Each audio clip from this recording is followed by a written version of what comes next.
Welcome back to the All Things Geekery podcast. I'm your host, Detached. Hey guys, and I'm Victus. Well, everybody, welcome back to the show. This week, we're going to be talking about our most anticipated upcoming games of 2019. We've got an amazing list to talk about tonight. We're going to be talking about Kingdom Hearts 3, Spyro, the Reignited Trilogy, Anthem, which everybody has really been anticipating.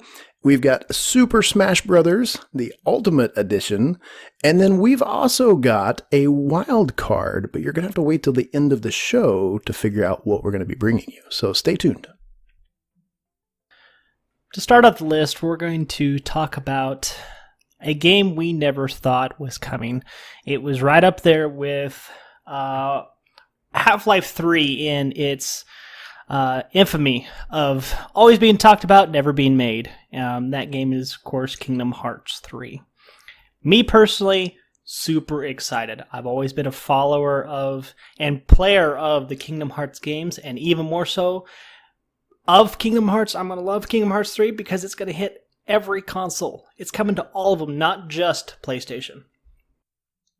Yeah, with it coming to all of the consoles, that, I think, opens up such a big door for the developers. It really opens up for new people that maybe have never seen Kingdom Hearts before. Kingdom Hearts is one of those games that if you've been in gaming for a while, you've heard about it, and more likely you've probably played some of the older versions of this game. And this has been a very anticipated role-playing game. Square Enix, they are kind of up and down in my board. They're not one of my favorite developers. They've been spotty at best for me, but Kingdom Hearts was a favorite of mine. I think we have had such a long wait time for this game. I almost gave up.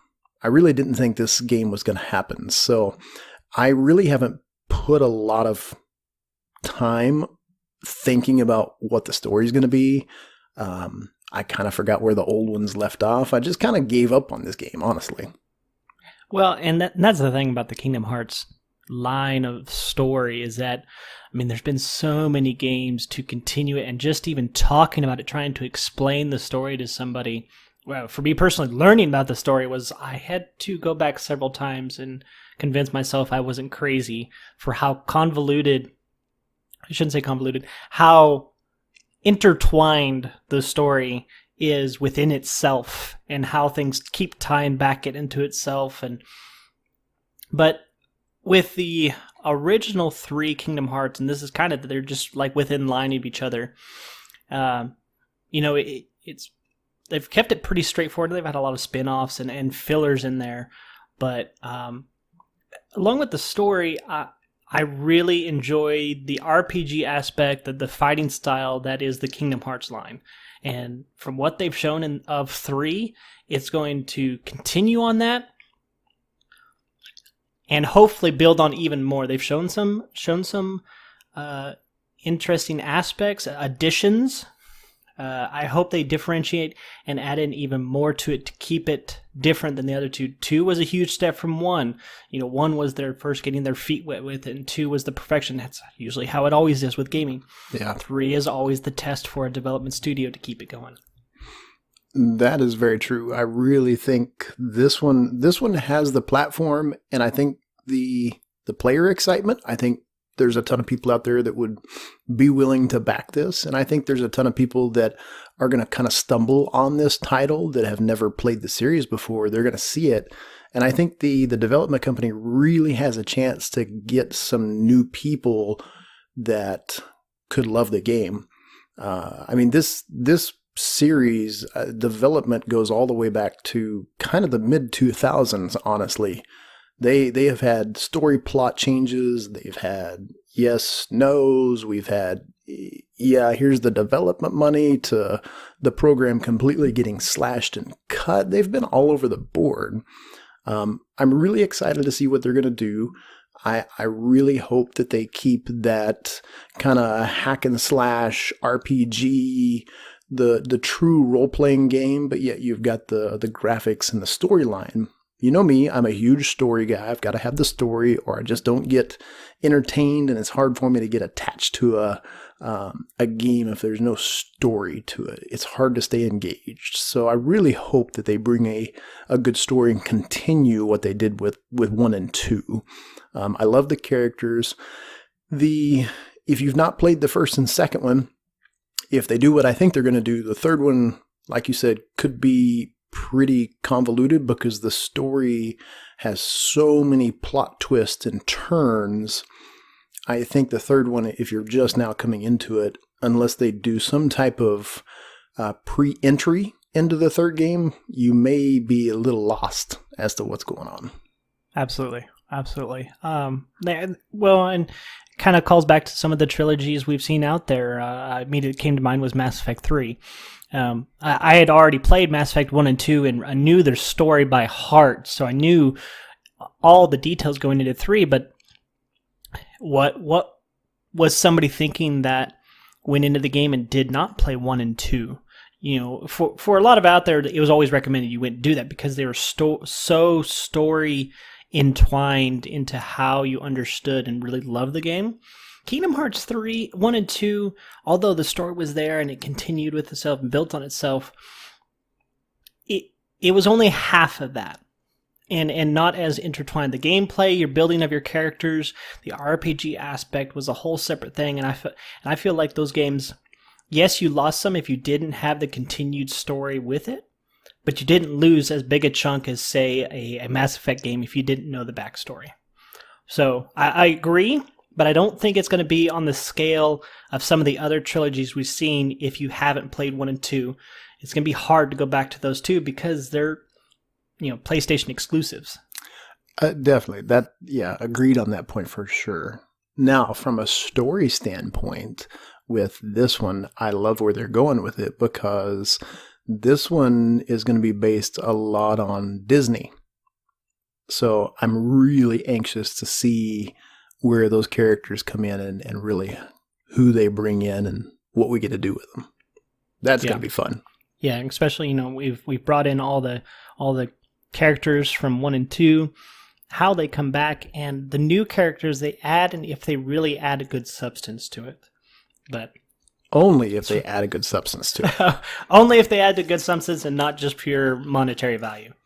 Well, and with the original character, the main protagonist, Sora, if she continues in the third one, I don't know if she is. I think she's coming back. Pretty sure she is. If they continue with her storyline and intertwine the Disney characters, that could really be a cool storyline because now you're cross-pollinating, multiple cultures, multiple different character lines. Goofy interacts with Sora now. I don't know. That just is going to be a fun, entertaining game if they go that way. Absolutely. And it's, there's a reason why it's up there for one. It's the reason why it's up there for one of our anticipated is, for one, it's actually being made, 10 years now? Almost 10 years. Or 10 more, years. Actually, now. Between the second and the third one, so. Right. But looking forward to it. It'll be a day one follow. Depending on what I'm playing at the time, I definitely would want to give it my all. Other games may have already come out by that time, but it will be a pick up as soon as I can to play it type game. Kingdom Hearts 3 for me is definitely going to be a pre-order. That's going to be one of those that are on the 2019 pre-order list. I usually set aside between 4 and 6 games a year that I pre-order. I don't really pre-order a lot, mainly because of our time. We've got families and other things that we do as well, but family comes first. But we love our video games, and we do love spending time in things. And this is definitely going to be one of my top ones that I get a hold of. Absolutely. And then we move on to our upcoming classic. Oh, this is definitely a classic. Classic, but a new breath of life to it is the Spyro Trilogy, Reignited Trilogy. if you guys don't know who Spyro is, then just give up on gaming, okay? I mean, come on. It's Spyro. How do you guys not know who Spyro is if you don't? If you don't know who Spyro is, then you need to Google him right now. Well, you say that, and I've actually never played any of the Spyros all the way through. Well, I don't know. I don't know if I can be a host for. I don't know if I can be your co-host on this show anymore. Well, I guess that's the end of the podcast, guys. Thank you for watching. No, so that's why I'm so excited about it, is because of the following that is behind the original Spyro games. You know, I did play them, and I can't remember the situation why I never beat them. I think it was because they came out in the PlayStation and PlayStation 2, and there was a couple of games I was playing at the time, and I just never got around to it. But I always loved the gameplay. It's the original games. They're just putting a new face on it and updating the engine for it to get rid of all the bugs that originally existed into it, and it looks so good. I mean, it follows right in the line with Crash Bandicoot when they redid that one. Oh, yeah. And Crash came out really good. Yes, absolutely. And people are seeing just have as much hope for this one as Crash was. Because, of the three, I mean, all three of them were done very well in how you executed things. Yes, you're going to collect certain items in the game, and the story is there for you to accomplish the thing. You start out, and you got to take on the big bad dragon in each one and work your way through. But as far as a classic, I get to go back, experience with the updated graphics, but get to experience that story for which everybody's already seen and still wanting to play. Yeah, absolutely. Well, and when we say classic, I mean, this game came out late 90s through early 2000s. So this story span has had a lot of cooking time. I mean, we're talking, I think the very last game in the series came out 2000 to 2001. So we're talking 17 years here. That's why we say classic. Yes. And there's some cool things that they're doing. Like you said, they're updating the engine. They're using the Unreal Engine 4. That's going to be an amazing, clean, crisp engine that is updated for this game. I think the comparison in detail alone, walking into an old Spyro, I actually played on the original PlayStation when it came out. One of the most amazing, fun games I got a hold of. The detail level that we're going to have in this. I mean, when you look at bricks and castles and scales on Spyro, there is just going to be a whole new level of things. So people that got to experience Spyro 18 years ago, that loved him, that fell in love with the game, that fell in love with the story, now we get the graphics and the I'm going to suck you into this environment along with that story. That's going to be amazing. Yeah, absolutely. And of those type, it was during the birth of the 3D gaming that Spyro came along, and so right there with Crash, you had about the same time Donkey Kong 64.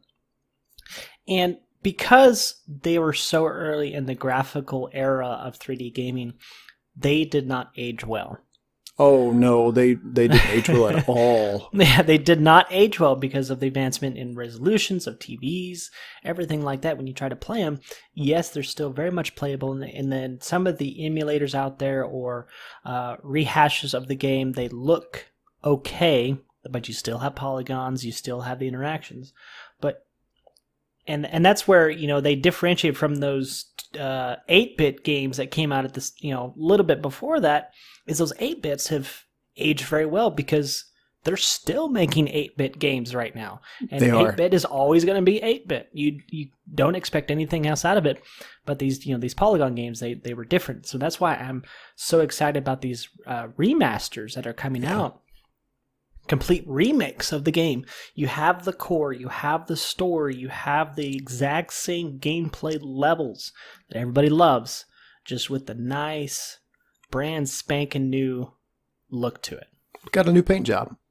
Got a fantastic paint job. And some of these games are getting extra modes into them that even further your playability of the game, either at a challenge mode or certain arenas to them. And I hope to do the same thing with the Spyro Trilogy as well. I think this one a lot of people are going to come to just for the nostalgia purposes. And again, Absolutely. brand new generation that we've got out here. Look at my kids. I mean, they're 10. They weren't even born when this game was around, but yet it's a game that they would enjoy and get a hold of. And I mean, the company, they're remastering everything down to, they are even re-recording new lines from the voice actors who originally came in and did things for the game 18 years ago. That just kind of throws a special touch for those people that, fell in love with the game. So yes, definitely one of those top games on our list.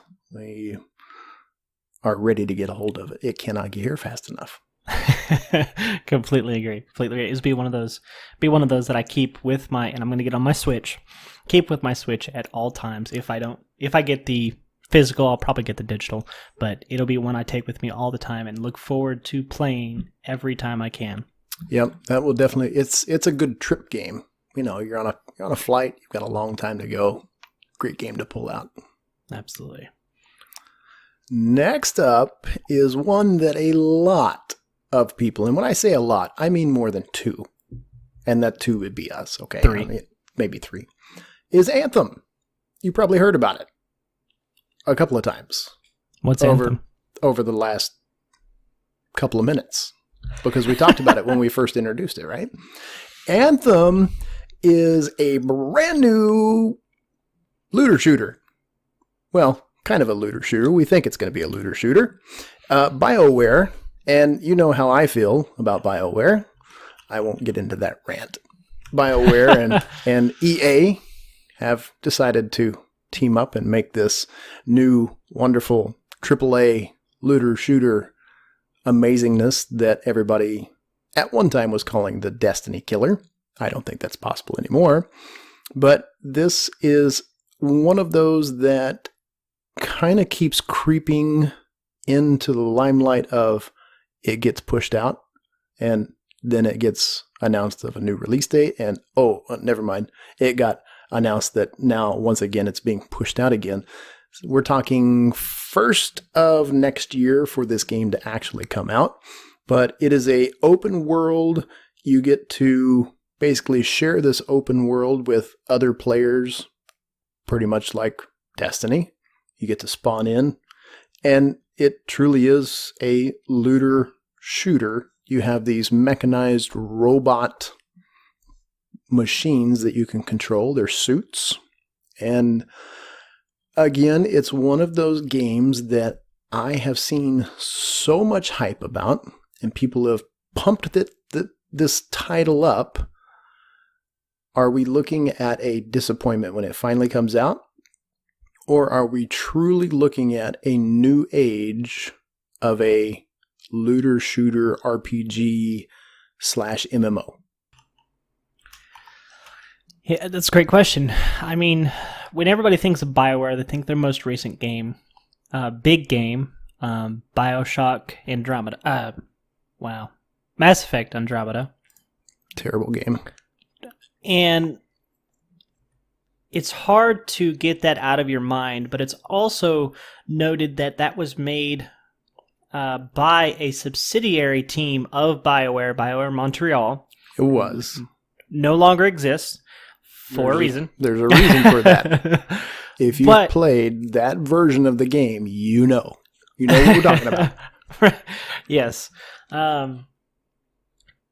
But with Anthem, it has my hope because this is the core BioWare team. This is the same team that put their heart and soul into Mass Effect 1, 2, and 3.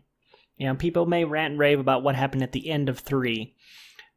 Putting those all together, the gameplay of each one of them and how they're rolled out and what you could do in each one was fabulous. And they kept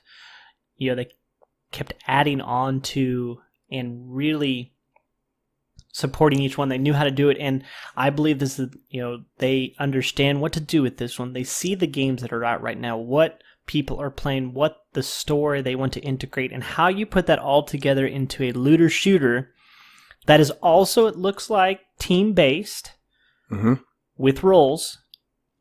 I have confidence that they're going to be able to pull this off with it. Now, I'm not saying it's the Destiny killer or whatever, but it's going to be different. I hope it's going to be different because this team knows what to do. I hope it's going to be different. I think it's going to be a nice introduction to a new environment, for one. It'll be a refresh. And it's a cool sci-fi kind of hybrid because you've got this mix of mechanical suits called javelins, brand new technology. They're customizable. You've got the human race that is now being sent out into its surrounding landscapes to explore and to find out what's out there. And, of course, there's all kinds of things that, could go wrong. Humans decide to invade areas and go places they shouldn't, and bad things happen. And makes for a good idea on a game. Yeah. I think the cool thing that this game really has going for it is it has a little bit of mystery to it because it keeps getting pushed out. I mean, this thing was originally teased 4 years ago, and we didn't really hear a whole lot about it. And then E3 2017 rolls around, and we see this thing come about, and you see these javelins jumping off a cliff, flying through the air. The graphics looked out of this world good. A lot of hype started happening. And all through 2018, we've kind of seen these date pushes over and over. And that, to me, I've still got that sour taste with BioWare and EA games from what originally happened, but I do have hope in this game. I have hope that it brings more than just an open world looter shooter. It's a looter shooter. So when you shoot things, you get loot. You get to loot things. And if that's not how it functions, I will not be buying this game. If you are proposing that this is a looter shooter, you should get loot. I shoot things, you give me things. If it has no story, I will not be buying this game. For me to really get bought into this, and out of our whole list, this is the only one that I have a little bit of reserve with. I'm super excited about the game, and at one time I was going to pre-order. Now I'm going to wait, but the only reason I'm going to wait is with my reserve against BioWare and their monstrosity that they decided to put out for people to play. I really don't know if I'm ever going to be not bitter about that game. I don't even want to say the name of this game. But anyways, this game in itself, I think, is going to be overall a huge smash hit. It's coming out to both PlayStation, Xbox, coming out February of 2019. There's a lot to be said and a lot still to be learned about really what this game is about. They haven't really teased a whole lot about the story or what we're truly going to be doing. Really, the only thing that we've seen so far is some gameplay. And it's one of those gameplays where you hear the developers that have recorded conversations between themselves, and nobody talks like that inside the games. And that's where my reserve comes from. Yeah, absolutely. And that's where the secrecy is kind of playing against Anthem, I think. Yes. Now, there are some out in the content creation community that have had access to the game, basically playing the exact mission we've seen from the videos, but they've been able to get their hands on it. I don't know how far they've been able to delve into how can you upgrade your javelins? What are there abilities you can unlock, or is it purely a armor suit upgrade system? How do the 4 javelins integrate with each other? Do you have roles, or is it more of, if you want to do a lot of damage, well, you go with this guy, or if you like to survive very well while taking a beating in the face, You go with this javelin, etc. So, yeah, it's going to be interesting to see what happens. Like I said, out of all of our list, this is really the only one that I've got reserve with. Everything else is an absolute must-have for me. we shall see. We shall see. It's definitely, it's on my watch. It's on my probably pickup list. It's anticipated just because of the weight on BioWare's shoulders to produce a good game after what happened with Andromeda. It's on my watch list, but it's more like, when you're in the car and you have that blind spot, a little bit of the peripheral vision, you kind of see it, but you kind of don't. And that's kind of where that game sits for me. Absolutely. All right. Next up is a absolute must-have. If you have ever not played this game, then you are absolutely missing out on one of the greatest game creations ever in this world. And that game is Super Smash Bros., the Ultimate Edition. And there's a reason they call it the Ultimate Edition. It's going to be insane. Oh my gosh, there are so many things coming in this game. If you guys have never seen it, you need to Google the cover of what this thing looks like.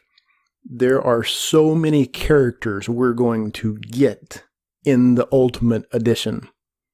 Literally everybody from the previous editions of Super Smash Bros. Will be available to play in this game.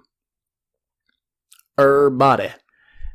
And that is what is so bonkers, is that we saw them keep adding characters to the game to each iteration, and the core mechanics always stayed there. But we're talking about a fighting game, which is a pillar of the fighting games that exist today, that is going to have 65 plus available selectable characters, each with their own unique play style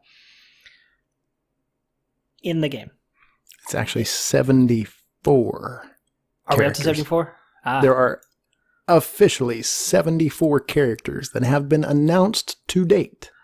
That's right, all the new announcements on there. Yes, yeah. Which is just bonkers. 74. I'm a hard time thinking of a game that is even approaching that number of unique, selectable characters. The only thing that I could think even came close to that number was the Mortal Kombat X series that started adding all of the strange horror characters like Predator and Leatherface. And that's not even close to where this is at. Yeah, it's just ridiculous. I mean, talking about the character roster, you have all the classics from all of Nintendo's games, and there's even some that Nintendo didn't make outright, but was birthed on Nintendo, or they've now have a partnership with. You have Sonic, you have Mega Man, you have those from, you have Metal Gear, you have Fire Emblem. All those coming together in one game where you can beat each other in the face with whatever character you want is unreal. Along with that is the continuation and of the mechanic that has been a staple since the original release of Super Smash Bros. You talk about fighting games that everybody's been trying to mimic the draw that has been the want to play a Smash Bros. Game. Yeah. Yeah, they've done an amazing job of, they kept what worked.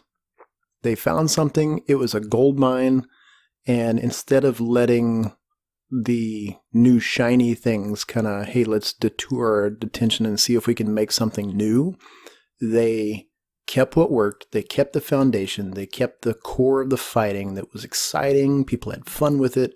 This was one of those fun party games that you could throw up on the screen, and it didn't matter if you didn't like video games or not. People would just begin swarming around the couch, and they would get enthralled with what was going on the screen, because you're playing with characters like Mario and Zelda, and it doesn't matter if you're a video gamer or a book nerd or whatever it is, you've heard of these characters. They're cult classics in history now.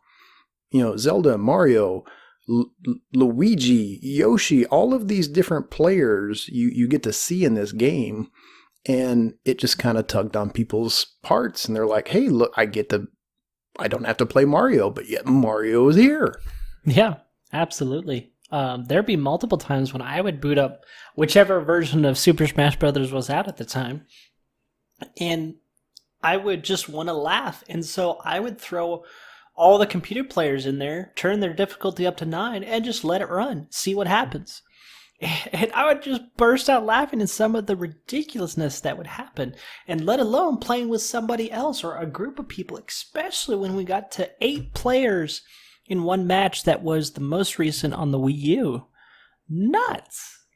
Yeah, literally nuts. And it was fun. You could make it as competitive or as fun as you wanted.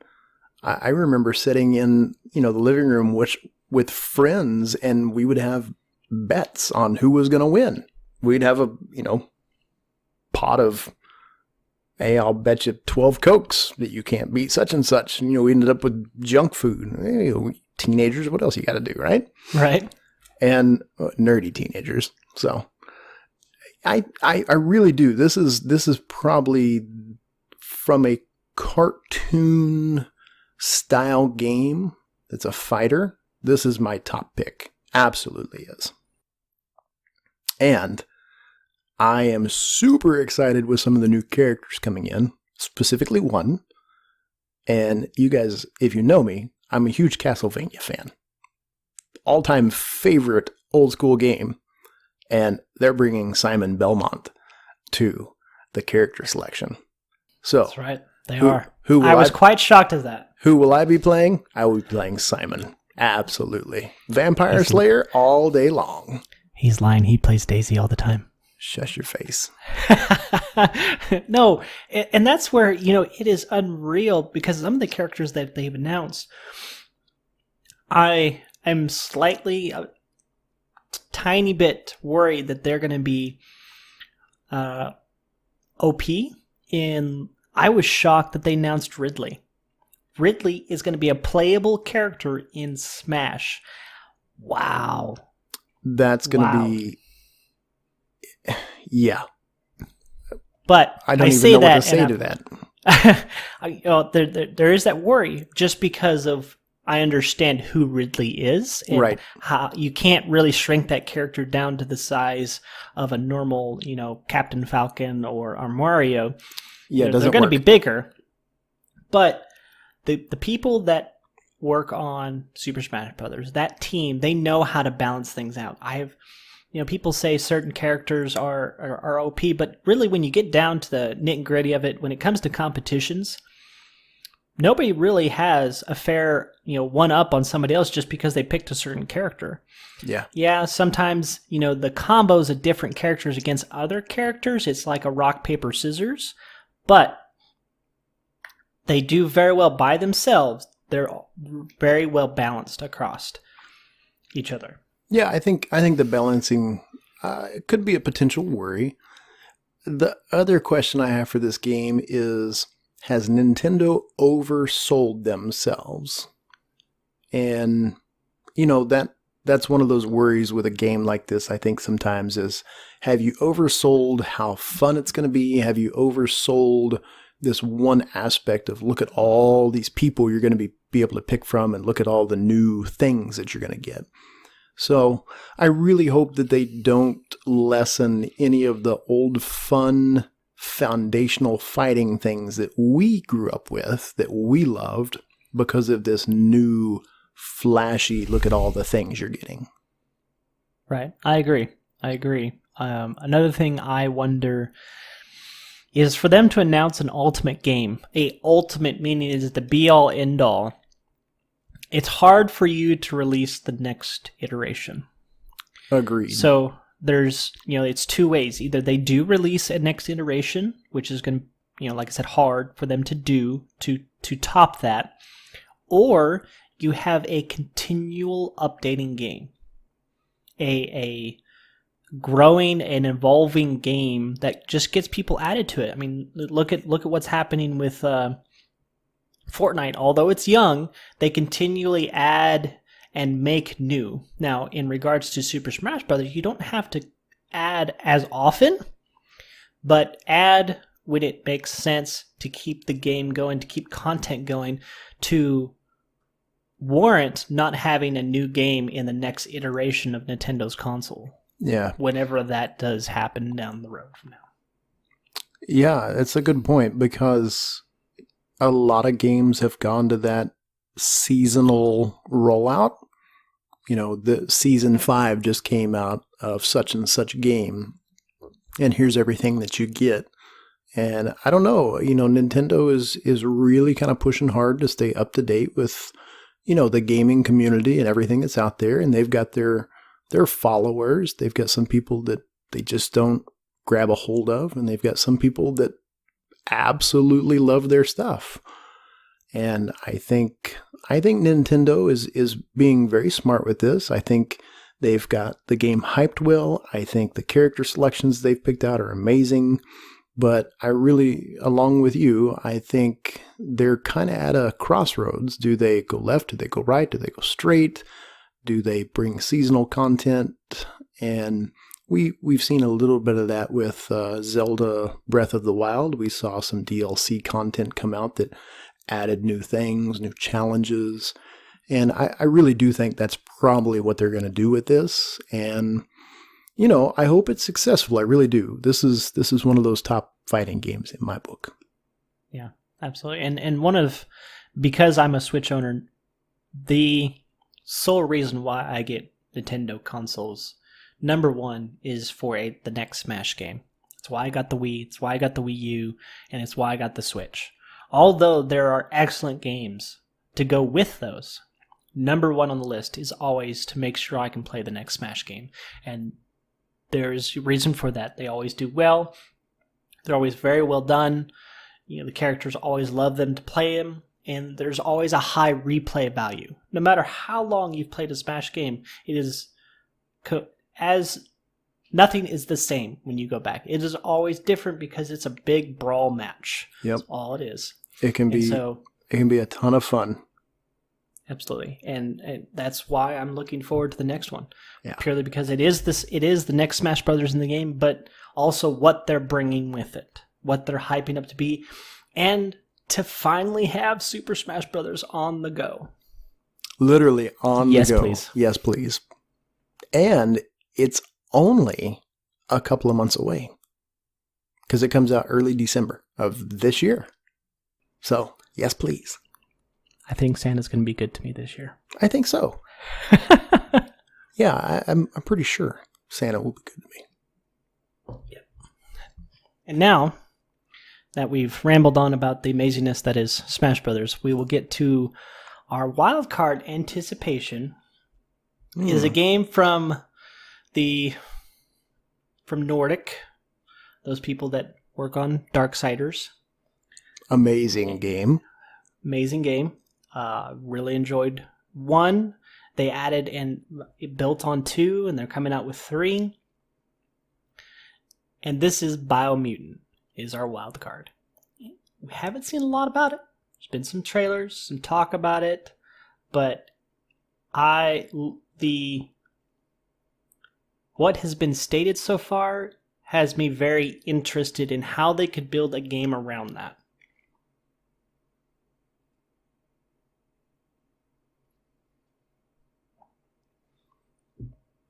With how, you know, you basically start out as a mutant.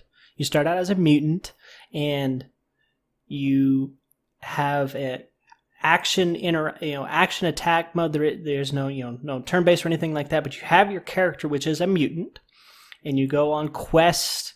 They have a narrative type storyline to it that talks to you because you really don't talk.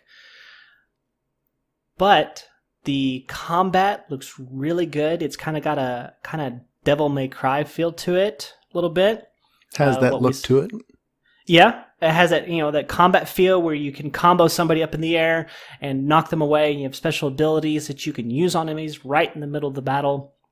Change it, but those same abilities are utilities for getting around this platform world, which is another amazing aspect they're adding into this game. On top of that, they've made hints at you can modify your character, which is a mutant, with the genes of other monsters, excuse me. So as you kill them, you could get their abilities. It kind of reminds me of the storyline of StarCraft. When you play the Zerg story, you get to modify your characters with the genes of other things. Yeah.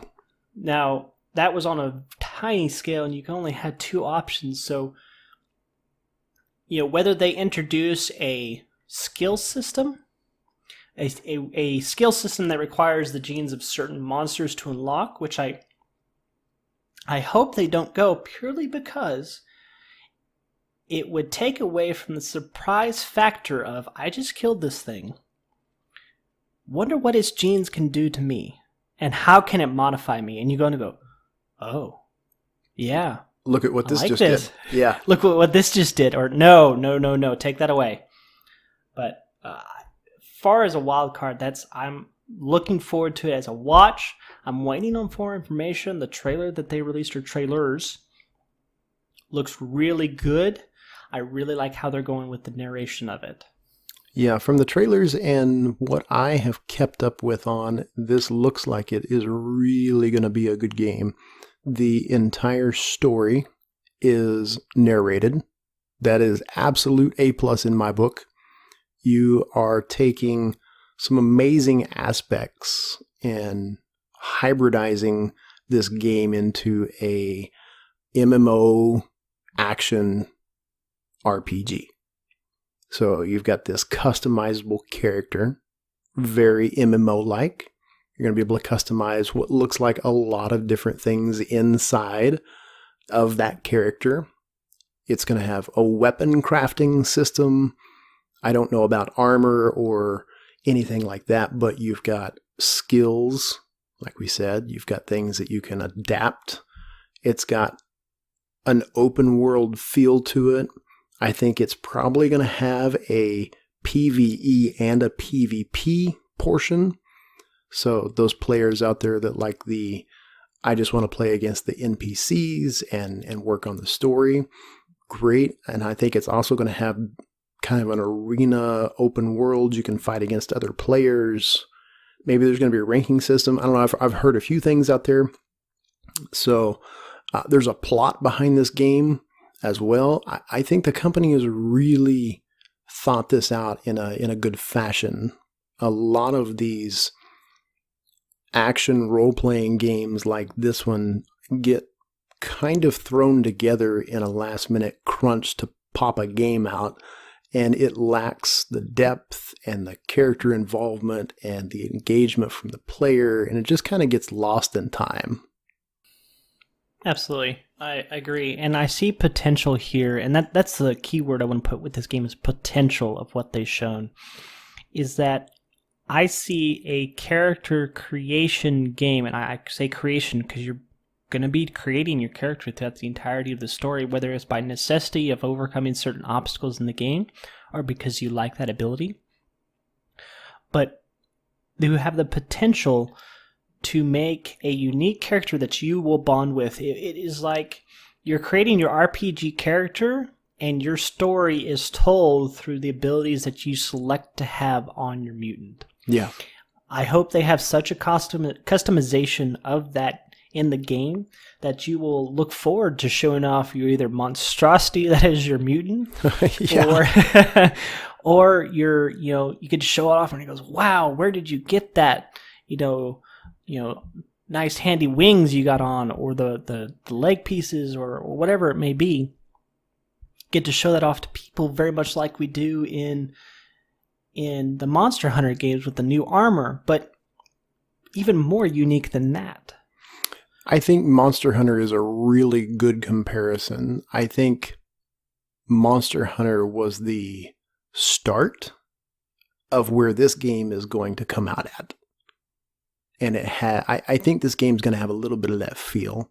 I love Monster Hunter. That game grabbed my attention really quick. It put together all the aspects and just kind of said, hey, all those things that you like to do, yeah, they're all in one spot. Come play me.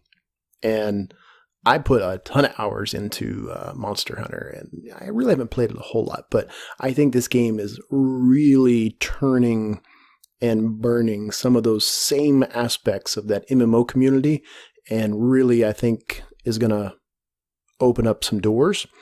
The plot of this game looks absolutely amazing. It is going to end up being a decision-based multiple storyline. So as this thing is narrated, you've got multiple different decisions you can make, choices you can use, and that basically turns the outcome of the story. And yeah, I love my decision-based story games.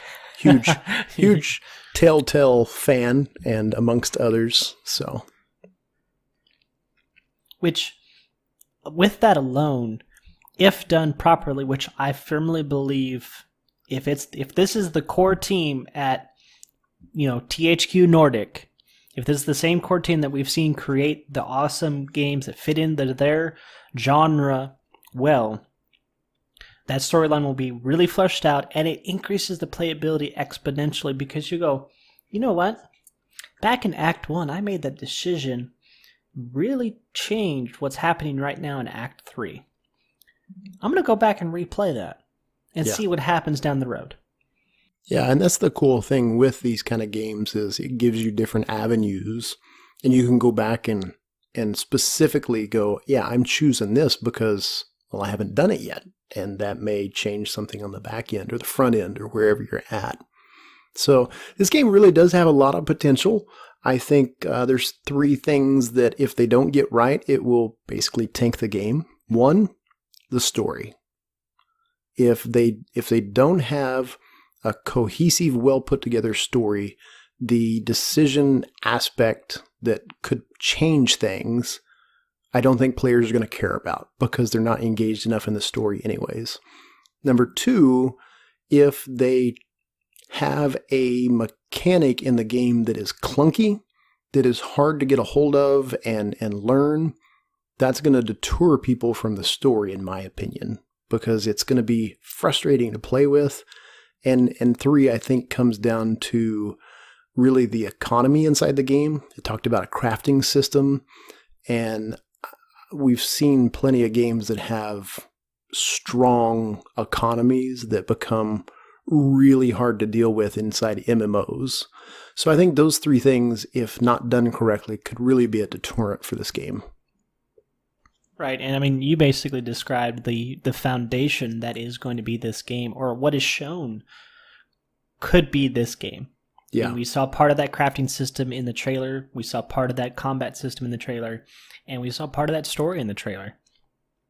And that was a good point on the crafting, is, again, it greatly increases your replayability and your ability to show off your character if it has a mass sprawling, interworking crafting system. This person may have the exact same blade as this other person got on a drop, but he combined it with poisonous spikes, whereas this person combined it with, extra sharp razor blade stones or whatever it may be to create their sword, or are they broken in half and made dual blades with it? However it may be, each one has a spanning tree of decisions you can make outside of the decisions you make in the story. Yeah, definitely. So we're really curious to see what this company does and really what they produce and give to us. The release date so far for this one is slotted for June 10th of 2019. So it's a ways out. They've got some time, but I hope they, I hope they take their time and they give it everything they got, throw it on the table, and they don't just try to get a game out because a date was placed on the table. Absolutely. And THQ Nordic has my faith in them. But we're still, like you said, we're about a year out, a little less than a year out. So we still have time to see more gameplay, a explanation of how your character is your character, how you can change your character, and more trailers. Yeah. So it's huge. We'll see what happens. Well, guys, that wraps up this episode. I just want to say a huge thank you to you guys. This is why Victus and I enjoy podcasting, is because of your support, and you continue to listen and enjoy our content, and that means the world to us. It really does. Absolutely. And if you guys did enjoy this episode, be sure to stop by and check out our website at allthingsgeekery.com.